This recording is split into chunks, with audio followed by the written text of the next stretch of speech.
Good afternoon. I'm Anna Saro from Palantir's finance team, and I'd like to welcome you to our fourth quarter 2023 earnings call. We'll be discussing the results announced in our press release issued after the market close and posted on our investor relations website.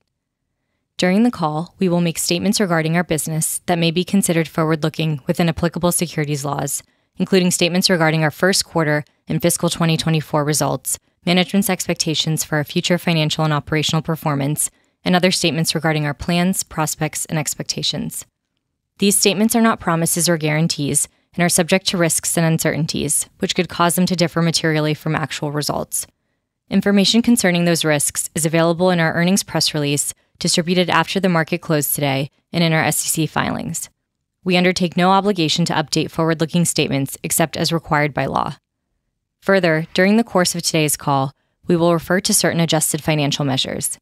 These non-GAAP financial measures should be considered in addition to, not as a substitute for or in isolation from, GAAP measures. Additional information about these non-GAAP measures, including reconciliation of non-GAAP to comparable GAAP measures, is included in our press release and investor presentation provided today. Our press release, investor presentation, and SEC filings are available on our investor relations website at investors.palantir.com.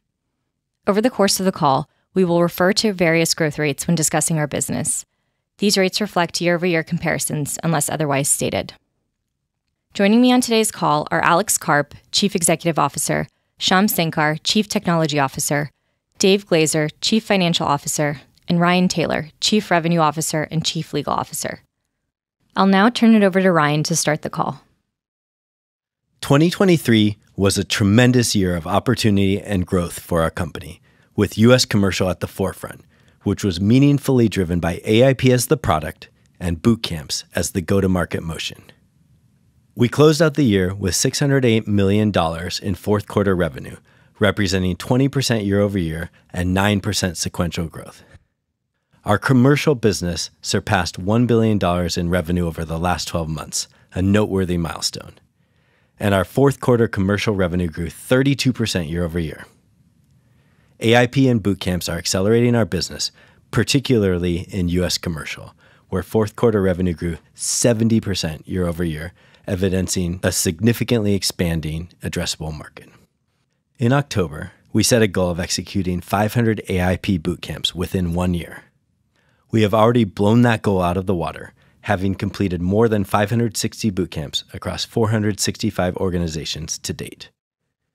We are deploying AIP to implement hundreds of real, tangible use cases in production for our customers. One bootcamp attendee remarked, quote, "What your team did in just 2 days was incredible. We can already think of 100 use cases for this." While another said, quote, "It seems there are endless solutions. It seems there's nothing Palantir cannot do." When combining LLMs with Foundry through AIP, the ability to deploy use cases becomes much more widely accessible, so the addressable market expands considerably. We're seeing initial momentum as a result of that expansion, while also still being at the starting line in the journey to capture that market.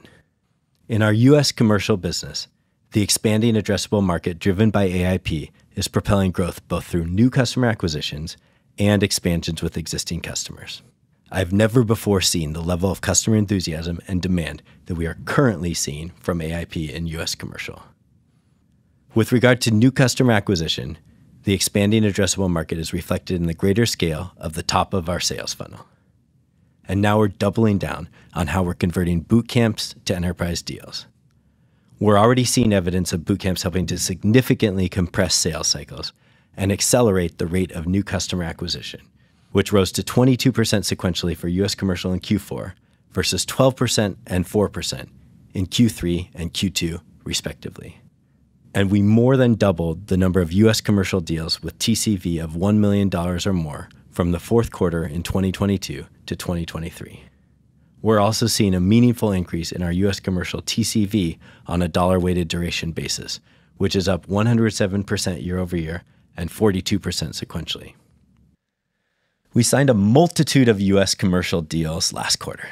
Just to name a few, we signed deals over $25 million each with one of the largest car rental companies, one of the largest telecommunication companies, and one of the largest pharmaceutical and biotechnology corporations in the world. And then we also signed deals over $10 million each with an American consumer packaged goods holding company, an American automotive seat and electrical systems manufacturer, a comprehensive health network in the Midwest, and a large-scale battery manufacturer. In addition, we signed deals over $5 million each with an American bank holding company, a horse racing regulatory organization, one of the world's largest equipment rental companies, and one of the largest independent nonprofit cooperatives in the quick service restaurant industry. And these are just a few of the examples. Out of these deals, we're seeing several archetypes emerge as a result of AIP. First is the new customer who attends a bootcamp and signs an enterprise contract shortly after. For instance, an American cable television provider signed a nearly $3 million deal following cold outreach on LinkedIn that led to a 5-day bootcamp, then an enterprise agreement, all in the span of last quarter. Then there's AIP-driven conversions of ongoing pilots. Following a 2-year prospecting effort, a large American consumer packaged goods holding company agreed to a pilot, during which AIP was also introduced, then converted in December to a 5-year, $19 million contract. Then also, there's AIP-driven expansions in key existing accounts, including one of the world's largest telecommunication companies, where we demonstrated speed to value at bootcamps by delivering new use cases on top of the existing ontology in as little as 24 hours, with the results contributing to an agreement for a multi-million-dollar expansion of our existing contract. Within our international commercial business, AIP is solidifying our long-standing partnerships with existing customers, particularly in continental Europe, while also driving pockets of growth in select markets. This includes the renewal of our long-standing partnership with Novartis, a 5-year renewal with one of the largest European vehicle manufacturers, and a 5-year renewal of our partnership with Swiss Re. In addition to bootcamps, we are deepening distribution channels to more rapidly seize opportunities in certain regions, including Japan. In Q4, we expanded and extended our partnership with Fujitsu to enable them to bring AIP and data integration capabilities to their global client base. We also signed an expansion with Sampo Care to enable delivery of their real data platform to nursing homes and elder care facilities. Both of these reflected a culmination of months-long efforts prior to deal closing. In our government business, we are actively engaged across all theaters of crisis and conflict. The strength of our U.S. government business is not reflected in the fourth quarter results, which remain muted. Some of this is due to the continuing resolution and timing of large potential contract awards, but it's also a function of the department's pace of scaling their AI and software efforts to match the realities of modern combat, particularly with JADC2. The department is responding to great power competition by ramping up investments in America's unique strength, software. We are focused on deploying on the battlefield and in large programs related to JADC2, combined with our rollout of Mission Manager and the First Breakfast initiatives, which is driving innovation in our engagement model with the government and the defense industrial base. The Army has publicly indicated they anticipate down selection to a single vendor for the next phase of Titan to occur in Q2 of 2024. We also announced the extension of our partnership with the Army to continue operating and enhancing the Army Vantage platform, which is used for data-driven operations and decision-making. We will continue to onboard partners and demonstrate the value of Mission Manager during this option year to deliver on the Army's multi-vendor ecosystem vision. On the strength of our work on the ground and our software that actually works, we expect re-acceleration of our U.S. government business in 2024. Conventional wisdom is that government acquisitions are slow, and that you need to invest in the programs that the government is buying in a 2 to 3 year acquisition cycle. And that's what programs like CD1, AIDP, Vantage, and Titan look like. But our business has also been driven by urgent acquisitions to meet emergent needs that we predicted and invested in years ahead of time. As the U.S. confronts conflict in 3 theaters, and as all services seek rapid capabilities to meet those moments, we see substantial opportunity across the department. Turning to our international government business, we are incredibly honored that the NHS chose Palantir to help deliver a federated data platform, awarding us a consumption-based contract with £330 million allocated to improve patient care by bringing together the information needed to plan and deliver care while reducing administrative burden.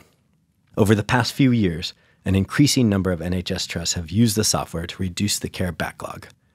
For example, at Chelsea and Westminster NHS Foundation Trust, it helped bring down the inpatient waiting list by 28%, and operations canceled on the day due to missed preoperative assessments subsequently fell by half. In the fourth quarter, we also received funding from a partner nation related to our ongoing efforts in Eastern Europe, which had a substantial impact on our international government results. Recent world events and global conflicts illustrate the utmost importance of Palantir's mission. It's our duty to uphold our founding principles through our continued dedication to our allies in the midst of current events. We don't take this lightly. Last month, we held our board meeting in Tel Aviv, where I saw firsthand our commitment to and support for Israel. While there, we were proud to announce our strategic partnership to supply the Israeli Defense Ministry with technology to aid in addressing the current situation in Israel. My experience there was a humbling reminder of the role we play and the responsibility that we hold. Reflecting on 2023, we feel immense pride in the missions we are supporting and in our role shepherding our customers through the ongoing transformation of their enterprises with AIP. This ongoing transformation isn't just limited to our customers. I'm proud of the incredible transformation of our enterprise in 2023, and I'm excited about what it will bring in 2024 as we conquer the expanding market. I'll now turn it over to Shyam. Thanks, Ryan. As Ryan mentioned, the expanding addressable market driven by AIP is propelling growth both through new customer acquisitions and expansions with existing customers. We continue to focus on accelerating the rate of boot camps with current and prospective customers. From customer feedback, the AI platform meets this moment like none other. AI has radically recalibrated customer expectations for software. Expectations that AIP and Foundry exceed by enabling the elegant integration of humans, software, and AI to deliver operational outcomes quickly. We are focused on the end-to-end problem of value creation, not a small, narrow technical slice. Accordingly, our platforms focus on tools, not tuning, on transforming business processes, not seeking iotas of insight. AIP is the AI-powered operating system for the enterprise, not a Q&A bot, not an agent framework, not a way to dabble, but a way to deliver. At a recent 2-day bootcamp with a construction and engineering and architecture company, our customer developed a production-ready use case that provided $10 million of savings.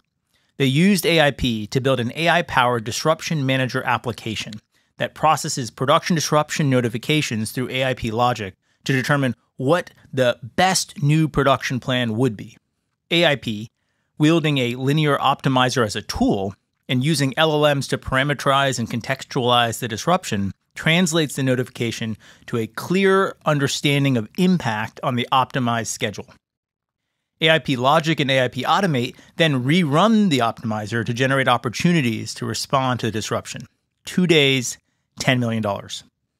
We have covered nearly 200 use cases coming out of all these boot camps, and we are just getting started. The core theory of value that has driven our product strategy for time eternal is data integration. That bringing new data into an operationally relevant context to expand the complexity, nuance, and surface area of decision-making always produces value. AIP enables us to integrate so many types of new data: video conferences, incident response calls, Slack rooms, PDFs, images, video, audio, and exploit them through the power of LLMs and ontology. So much of what data defines a process is not actually in the system that runs that process, but instead in conversations, conference calls, videos of the factory floor, or images of a site. What's in the enterprise process system is a lossy, latent representation of this reality. Our software always exploited that phenomenon, that the truth is out there, not in your ERP system or that blessed application. With AIP, we are investing in multimodal approaches to compound on this proven value driver and expand the addressable market of use cases within the enterprise. As I've said before, with AI and LLMs, you can't think your way through it. You have to get your hands dirty and work in anger to get use cases into production. In AIP, we have built a platform to deliver proof, not just proofs of concept, to our customers. And boot camps are the way to flex that strength. At AIPCon 3, we'll have many customers on stage showing you their great work. Come taste the pudding. Turning to government, Palantir is experiencing its own Amazon.com to AWS moment, taking exquisite first-party technology that supports the largest scale defense tech player and making it available for third parties to build on and with. Gotham, Gaia, Meta Constellation, this is our software. Less well understood and now being commercialized is our software infrastructure. Platforms like Apollo, the capabilities that we had to build over 20 years to enable hundreds of dev teams to independently release 2,500 products and services to nearly 1,000 customer environments, including about 100 air-gapped environments, delivering 90,000 upgrades a week. This infrastructure abstracts away supply chain security, environment heterogeneity, and infrastructure so that developers can be operationally responsible for their services across it all, so they can focus on delivering innovation to the warfighter. And that's exactly why the Palantir Government Web Services offering is so compelling. $100 billion has been invested by venture capitalists into defense tech since 2021. These companies want to compete on quality, not beating back bureaucracy. Government Web Services creates a capital and time-efficient way to unlock market access for new entrants and incumbents alike. But even beyond defense tech companies, an extended set of these capabilities that we call Mission Manager are uniquely suited to delivering the capabilities that we have heard all government PMs asking for. Program offices want to pursue multi-vendor, big tent ecosystem acquisition strategies with government-owned and managed interfaces. The typical way to pursue this is with a systems integrator, where they are managing the integration with billable hours, constrained by humans. At Palantir, we do this with software as a software integrator. We see a more significant market opportunity in Mission Manager and Government Web Services over the long term than in C2, Intel, and data platforms alone. We have already launched Mission Manager projects, starting with the U.S. Army, a customer whose needs and feedback have heavily shaped this offering. We continue to invest in relationships with the defense industrial base to help them bend metal more profitably and efficiently. In their earnings calls, America's prime signaled that they're pulling back from getting substantially burned on firm fixed price contracts. This is a giant step in the wrong direction for America. So we want to lean in and help them optimize their supply chains, their production plans, quality, and overall delivery against these contracts that have enormous opportunity to generate margin for them. But we are also working aggressively with new entrants to start with Foundry as their production software from day zero. M-Day was yesterday. We have no time to waste to mobilize America's industrial base to ramp production. Finally, our products could not be playing a more central role for real-world events. Our AI-enabled platforms are being leveraged maximally to support key U.S. government goals in the Middle East. We have surge support to Israel to enable the Israeli Defense Forces and intelligence services to leverage Gaia, Gotham, Foundry, and AIP to tackle a growing list of use cases from tactical command and control, visual intelligence, forensics, readiness, and production. At the same time, great power competition with China remains top of mind as we continue to invest in moving more of Palantir's mass west of the international date line. And we continue to support Ukraine's efforts directly and through allies. When the bat signal goes up, Palantir's Gotham platform and its family of products have always answered the call. At the same time, monetization of these efforts will take time. The principal reason is that the DoD is at the very beginning of a long-term allocation shift from hardware to software. For example, the Army is spending a mere 0.015% of its budget on command and control software in fiscal year 24. But as we confront crisis and conflict in 3 theaters, this is changing. Growth is being driven by the incredible dynamism of the U.S. commercial market, and U.S. government will follow. With that, I'll hand it over to Dave to talk us through the financials. Thanks, Shyam. We had an exceptionally strong fourth quarter marked by our outperformance across revenue, profitability, and cash flow. Revenue growth accelerated to 20% year over year in Q4 on the back of our U.S. commercial business, which alone grew 70% year over year, a result driven by our momentum in AIP. Adjusted operating margin continued to expand to 34% in the fourth quarter, highlighting the strong unit economics of our business. We beat the high end of our guidance range on both revenue and adjusted operating margin, driving an 800 basis point sequential increase to our Rule of 40 score from 46 in the third quarter to 54 in the fourth quarter. We also delivered our 5th consecutive quarter of GAAP profitability. In 2023, we generated $210 million of GAAP net income, a $584 million increase from 2022. In the fourth quarter alone, we generated nearly $100 million in GAAP net income. We also delivered our 4th consecutive quarter of GAAP operating profit, generating $120 million of GAAP operating income in 2023, a $281 million increase year over year. Our GAAP operating profit accelerated in each quarter of last year, and in the fourth quarter alone, GAAP operating income increased 65% sequentially to $66 million, our highest quarter ever of GAAP operating income. We generated over $300 million in adjusted free cash flow in the fourth quarter, representing a margin of 50%, and over $730 million of adjusted free cash flow for the full year. Turning to our global top-line results. Fourth quarter revenue accelerated to $608 million, up 20% year over year and 9% sequentially. We generated $2.23 billion of revenue in 2023, representing a growth rate of 17% year over year. We generated $1.38 billion in total U.S. revenue in 2023, representing a growth rate of 19% year over year. Excluding the impact of revenue from strategic commercial contracts, fourth quarter revenue grew 20% year over year and 8% sequentially, and full year revenue grew 20% year over year. Customer count grew 35% year over year and 10% sequentially to 497 customers. Revenue from our largest customers continues to expand. Fourth quarter trailing 12-month revenue from our top 20 customers increased 11% year over year to $55 million per customer. Now moving to our commercial segment. Fourth quarter commercial revenue grew 32% year over year and 13% sequentially to $284 million. Full year commercial revenue grew 20% year over year to over $1 billion, surpassing the billion-dollar mark for the first time. Excluding the impact from strategic commercial contracts, fourth quarter commercial revenue grew 35% year over year and 12% sequentially, and full year commercial revenue grew 28% year over year. Fourth quarter commercial TCV booked was $699 million, our highest commercial TCV quarter in the company's history, representing 156% growth year over year and 74% growth sequentially. Last quarter, our U.S. commercial business saw rapid acceleration and unprecedented demand.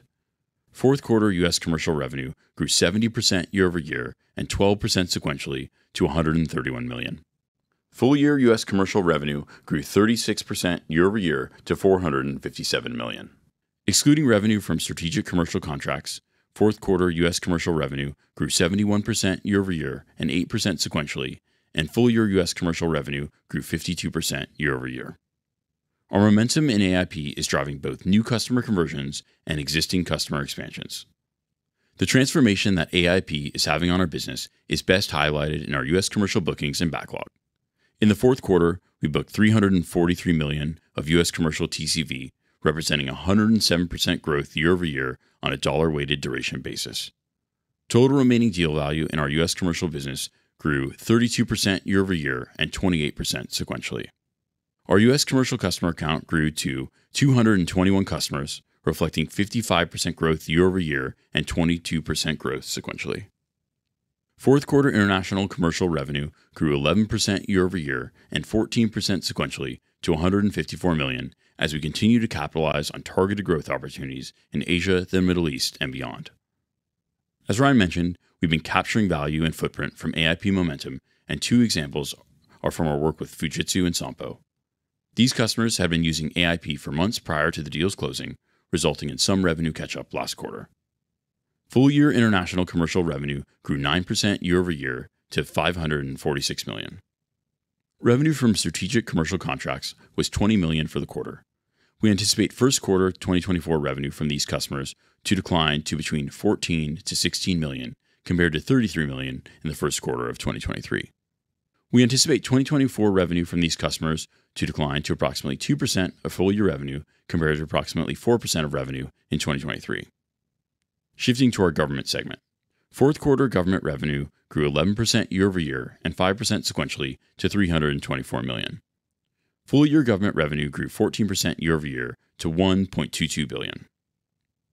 Fourth quarter U.S. government revenue grew 6% year over year and 3% sequentially to $237 million. Full-year U.S. government revenue grew 11% year over year to $921 million. As Ryan mentioned, While our fourth quarter U.S. government results are muted due to the timing of larger contract awards, we expect our U.S. government business to re-accelerate in 2024.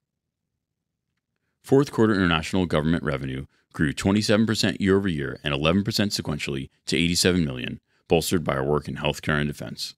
This included the receipt of funding from a partner nation related to our ongoing efforts in Eastern Europe, which resulted in a revenue catch-up for the quarter. Full-year international government revenue grew 23% year-over-year to $301 million. We had an outstanding quarter of bookings. Fourth quarter TCV booked was $1.15 billion, up 192% year-over-year and 38% sequentially. Net dollar retention was 108%, an increase of 100 basis points from last quarter. Net dollar retention does not include revenue from new customers that we acquired in the past 12 months and therefore does not yet fully capture the acceleration in our U.S. commercial business. We ended the fourth quarter with $3.9 billion in total remaining deal value, an increase of 5% sequentially, and $1.2 billion in remaining performance obligations, an increase of 28% year-over-year and 26% sequentially. As a reminder, RPO is primarily comprised of our commercial business, as it does not take into account contracts with an initial term of less than 12 months and contractual obligations that fall beyond termination for convenience clauses, both of which are common in most of our government business. Turning to margin and expense. Adjusted gross margin, which excludes stock-based compensation expense, was 84% for the quarter and 82% for the year. Adjusted income for operations, which excludes stock-based compensation expense and related employer payroll taxes, was $209 million, representing an adjusted operating margin of 34% and marking the fifth consecutive quarter of expanding adjusted operating margins. Full-year adjusted income for operations was $633 million, representing a margin of 28% and 600 basis point increase compared to 2022. Q4 adjusted expense was $399 million, up 1% sequentially and up 1% year-over-year. Full-year adjusted expense was $1.6 billion, up 7% year-over-year. Our bottom-line outperformance in 2023 has positioned us to be able to escalate investment and resources to AIP. As a result, we expect expenses to increase in Q1, but remain focused on calibrating expense growth below revenue growth for the full year in order to continue delivering on our goals of sustained GAAP profitability and operating income. In the fourth quarter, we generated GAAP operating income of $66 million, representing an 11% margin, our fourth consecutive quarter of GAAP operating income. Full-year GAAP operating income was $120 million. We generated fourth quarter GAAP net income of $93 million, representing a 15% margin, our fifth consecutive quarter of GAAP profitability. Full-year GAAP net income was $210 million. Fourth quarter adjusted earnings per share was 8 cents, and GAAP earnings per share was 4 cents. Full-year adjusted earnings per share was 25 cents, and GAAP earnings per share was 9 cents. Additionally, our combined revenue growth and adjusted operating margin accelerated to 54% in the fourth quarter, an 800 basis point increase to our Rule of 40 score from the prior quarter. We continue to strive to maintain this exceptional balance of top and bottom line performance. Turning to our cash flow. In the fourth quarter, we generated $301 million in cash from operations and $305 million in adjusted free cash flow, both representing a margin of 50%. In 2023, we generated $712 million in cash flow from operations and $731 million in adjusted free cash flow. We ended Q4 with $3.7 billion in cash equivalents, and short-term U.S. Treasury securities. We retain access to additional liquidity of up to $500 million through our revolving credit facility, which remains entirely undrawn. Now turning to our outlook. For Q1 2024, we expect revenue of between $612 and $616 million, adjusted income from operations of between $196 and $200 million. For full year 2024, we expect revenue of between $2.652 and $2.668 billion, U.S. commercial revenue in excess of $640 million, representing a growth rate of at least 40%, adjusted income from operations of between $834 and $850 million, adjusted free cash flow of between $800 million and $1 billion, GAAP operating income and net income in each quarter of this year. With that, I'll turn it over to Alex for a few remarks, and then Anna will kick off the Q&A. Welcome to our earnings. There's really so much to say. Obviously, our performance in U.S. commercial is extraordinary. Some would say bombastic. The numbers that just fly off the screen are the 70% year-on-year growth in Q4. The numbers that I almost had to turn the page when I saw them were the 100 and over 100 contracts over $1 million, 37 over 5, and 21 roughly over $10 million. It's almost inconceivable to do that many contracts given the way our product used to be. And so what you see is a convergence of our product being easier to use, an augmentation of its charisma, both driven by developments in AI, large language models, which make the product approachable Foundry to the broader market. You also see just this enormous demand and our ability to meet that demand with a new piloting approach that we call boot camp. So we went 2 years ago, we did 92 pilots. And last year, really mostly the second half of the year, we did over 500 boot camps. I go around the country now telling CEOs, CTOs, and really whoever has $1 million to buy our product and transform their enterprise, take everything you've done in AI since you started, put your best people on it, and we're going to show up at any time you want, and we're going to run your data at a boot camp for 10 hours. And then you compare your self-pleasuring to our operationally relevant, commercially valuable, critical to your enterprise results. Our 10 hours, your 10 months. Any products you want, any vendor you want, any hyperscaler you want, you pick them, we'll show up. The reaction to this, because what America has obviously realized is this is real. But if you took the total number of people, total number of enterprises that are doing AI of any kind, including algebra, and said it would be probably less than the 300. We have 300 customers that are creating operational results using our AIP product. Operational meaning, define it how you want. I'm defining it as they'll pay $1 million or more for it. So it's real. And we're doing this at a scale and pace that is inconceivable for Palantir up until recently. So you have number after number after number, interface after interface. There are some caveats. Europe has decided that they are not going to engage in this revolution.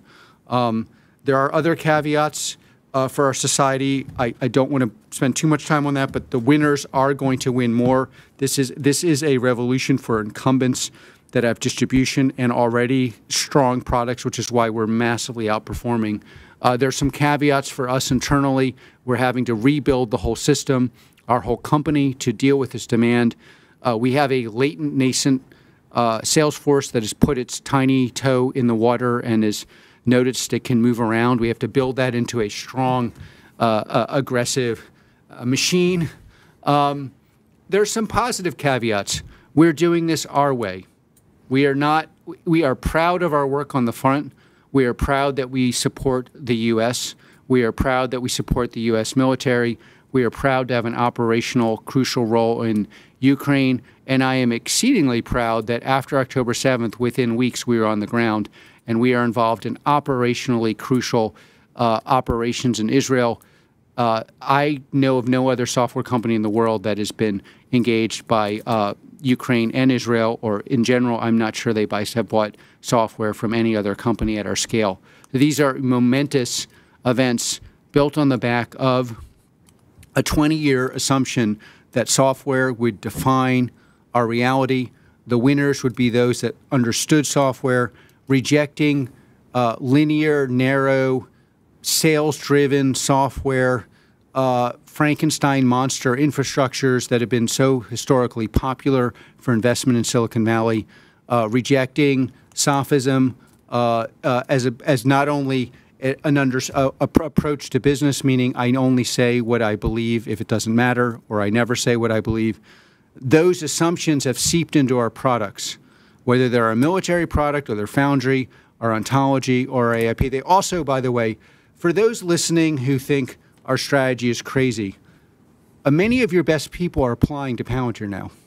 So while we may be crazy, we are being bombarded by people who want to work at this company. Bombarded. I cannot, a day does not go by where I'm not getting a call, an email, 50 attempts to get into our company.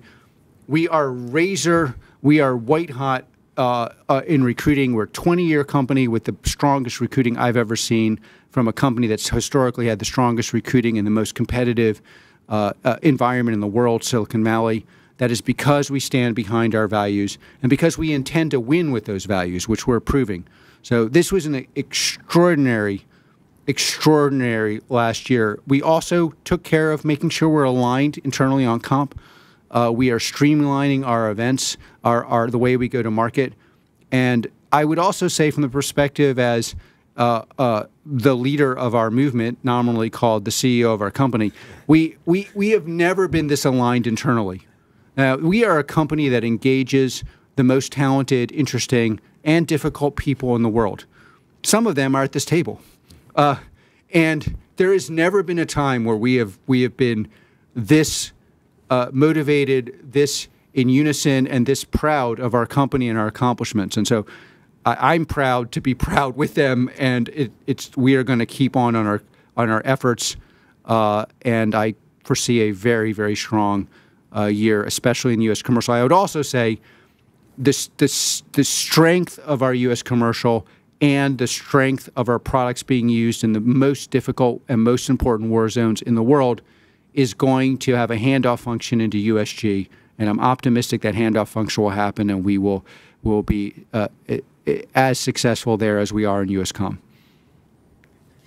With that, we'll begin with a few questions from our shareholders before we open up the call. Our first question is from Andrew. Given the significant increase in demand for AIP, could the management team elaborate on the advancements made in formulating a monetization strategy for these offerings? Great. Yeah, you're right to comment. The demand is off the charts for AIP, with boot camps as the delivery mechanism for AIP, and we're seeing AIP drive the expanding addressable market that we're seeing. As Alex commented, we closed 103 deals in Q4 alone, over $1 million. Having been involved in many of those directly and on the ground, I can tell you the feeling, the demand, the excitement over AIP and over Palantir is unlike anything I've seen in the 14 years I've been here. And we feel that. We feel that in a tangible way on the ground with our customers. And we're starting to see the beginnings of that in our Q4 results. In October, we set the goal of executing 500 boot camps for top of funnel for AIP. As noted, we've already exceeded that with over 560 boot camps just about 4 months later, and that is only continuing to increase that momentum. Then you see the results in U.S. commercial: 70% year-over-year growth in revenue in Q4, 55% growth in customer count year-over-year, 107% growth in TCV closed on an adjusted basis.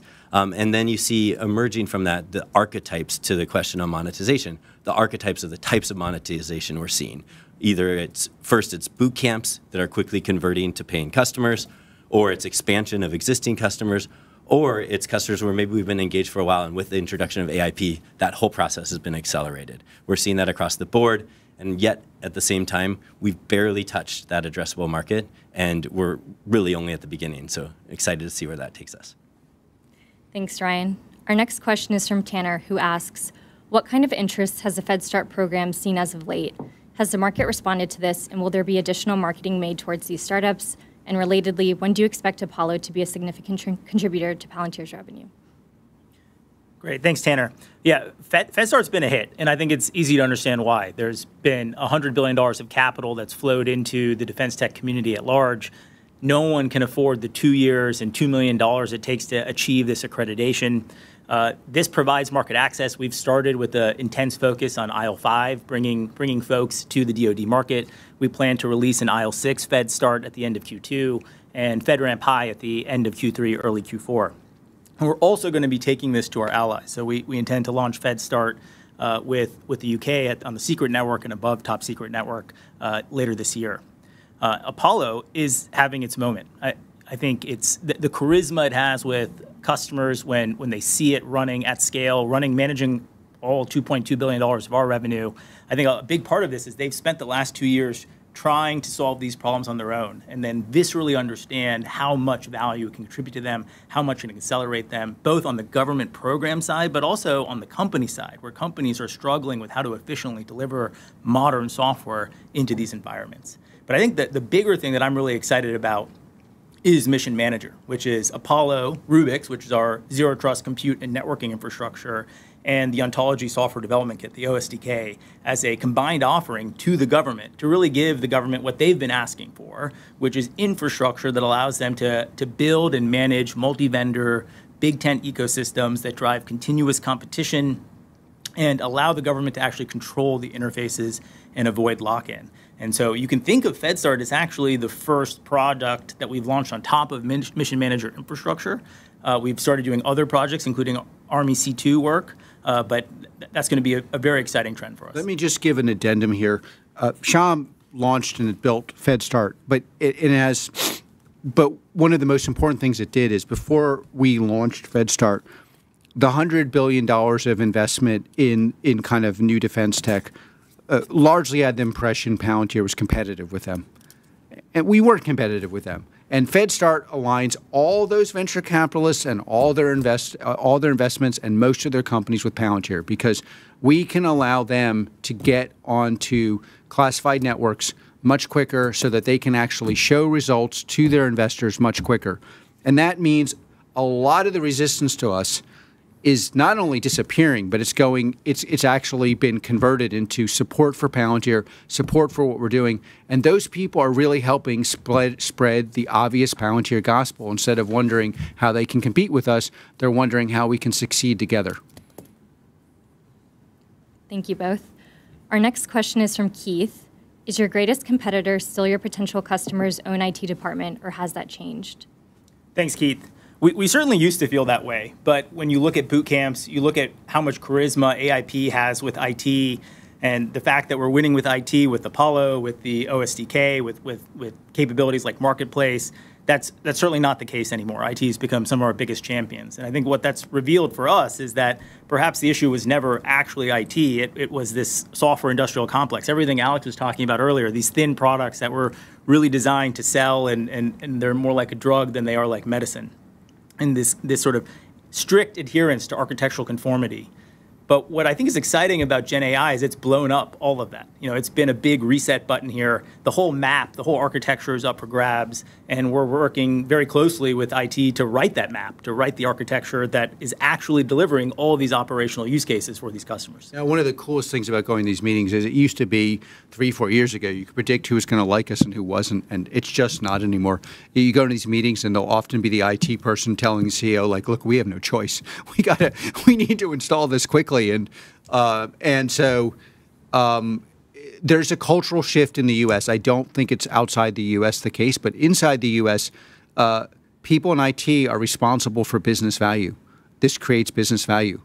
And they're often responsible for global business value. They're not that interested in putting together a PowerPoint and showing how that could work in theory. They've got to show themselves, their company, their workers, the whole, that they're going to get actual revenue either driving or quality of revenue driving results quickly.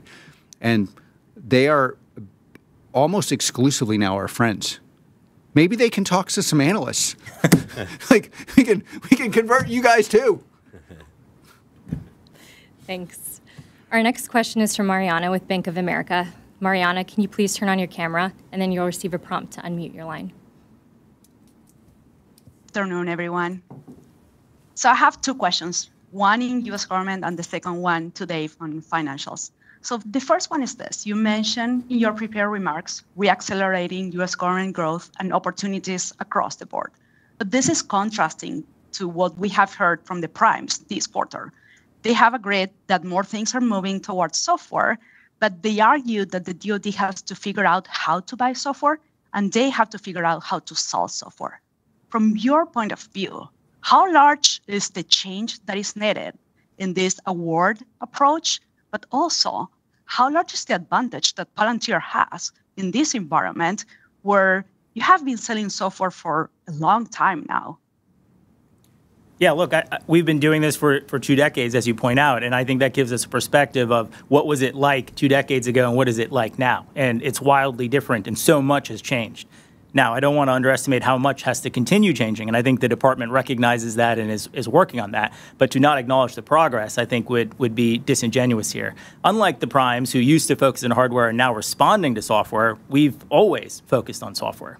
One of the things about software is it evolves incredibly quickly. If you think about the software we were deploying to do the Afghan non-combatant evacuation operations and how much that evolved moving into Ukraine, how much that evolved moving into the current crisis in CENTCOM, it is evolving faster than procurement can procure it. And I think one of the unique strengths that we have is that we are investing and mutating and managing the software independent of the actual procurement actions. And that means that we always have software that's so far in the future that it will meet the moment that the DoD actually has. As an addendum to that, the core thesis of Palantir was always the reality of a disjointed, violent world forces Pareto optimal conditions on institutions. So I believe that everyone knows we have the best software in the world. It may not matter in a non-dangerous environment, but it did matter in Ukraine and Israel, and who did they buy? It does matter. Our software is running I'll never know what I'm allowed to say, but in among the most critical places in the DoD. If we are forced to fight a 3-pronged war, you cannot do that even from a perspective of keeping our munitions ready without accurate software. So the more dangerous, the more real it gets, the more battle-tested and real your software has to be. I believe it's about to get very real. Why? Because our GDP growth is significantly better than China's. Now, I know the always wrong crowd says we then should get peace, but I'm telling you that the rational result of the rational consequence of that is our adversaries are like, America's going to be stronger tomorrow than today. It's like they don't have a GDP story because they do not build these systems as well as we do. They do not have the tech community we do, and they do not have the U.S. market like we do. Look at our results. And so as this becomes more and more dangerous, every company in the world, whether they're small, big, whether they're a startup, whether they're one of the largest primes or whether us, is going to have to actually prove their software works on the battlefield. We love that. We want to prove, and we welcome and relish proving environments. If it was up to me, software would only be deployed at America and Western allies if it was proven on the battlefield. Unfortunately, for us, our adversaries are going to force that kind of adjudication. And and for those of you who can't evaluate that because you don't have access to our software on the battlefield, though you could read the news and see what Israel has done and what Ukraine has done, look what's happening in U.S. commercial. You have a completely rational environment where we're deploying and growing the way we're growing with almost no sales force. And it's because it really matters. And when it really matters, the fact that they may not like my jokes or my habits, it will protect your life. And that's why we're going to do well. Thank you, Alex. Our next question is from Dan with Wedbush. Dan, please turn on your camera, and then you'll receive a prompt to unmute your line. Thank you. So, I think inconceivable is the right word, in terms of, everything that you produced this quarter. My question would be, are you starting to actually see an acceleration in terms of AIP customer engagement, not even just from Q4, but even starting 2024? You want to handle that as the man on the front lines? Yeah, I mean, the answer is yes, absolutely. And I think, we're still very early, obviously, with AIP and the rollout and very early in the market. But as far as, what we're seeing from customers, just see like kind of Q3 to Q4 results, and then what we're seeing in the conversations we're having with customers, the way that it's being adopted by the business, as Alex talked about, in the conversations we're having with customers, we're seeing that acceleration. We expect that to continue. Also, just like we do these AIP conferences, I think we invited you and your team. We can't do enough of them. We're limiting the number of people who can come. It's like a rock concert. It's like, yeah, if you know somebody, we can get you in the back. We can get you backstage. You know, it's. By the way, for those of you who are evaluating our company, we are going to invite all of you to our boot camps. Please use, as you did, but like take a look at the software. It's like we are not arguing in the abstract or in a PowerPoint or according to what you may have learned at business school that is better. We are arguing that it is better. And there's no other way to show that but to do it. But to your question, yeah, like we're already overfilled for our AIP boot camp, and it's just we don't know how to deal actually with this demand, and so we're rebuilding the company. We have a lot of employees in Germany and France. I'm telling them it's time to pack up and come to America. I'm telling our hiring, we are hiring here. We are having, as I mentioned, a bonanza in people wanting to work here because people are, quite frankly, tired of working for people who seemingly only have an opinion when it doesn't matter and with products that may not work. We're looking at, I'm getting personally involved in the recruiting again to get more people, but exactly the right people. And we're going to scale against the demand. But it's a real thing. Thank you.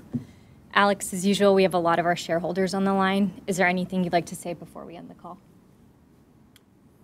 I mean, we are fighting for the West and its allies to be stronger, and I very much appreciate your support. At this company, we think about our investors. Our most important investors are at Palantir. Our second most important investors are people investing their own money. And we relish your support. And it gives us a lot of motivation.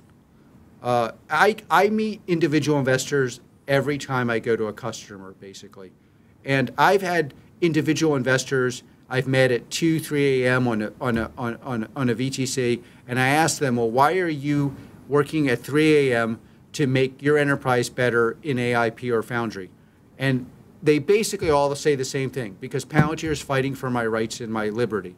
And we are fighting for your rights and your liberty, and we are going to continue to fight for that the way we do that, which is by delivering the best products to our allies, by hurting our adversaries, and by giving U.S. commercial the strength it needs to massively outperform every other country in the world.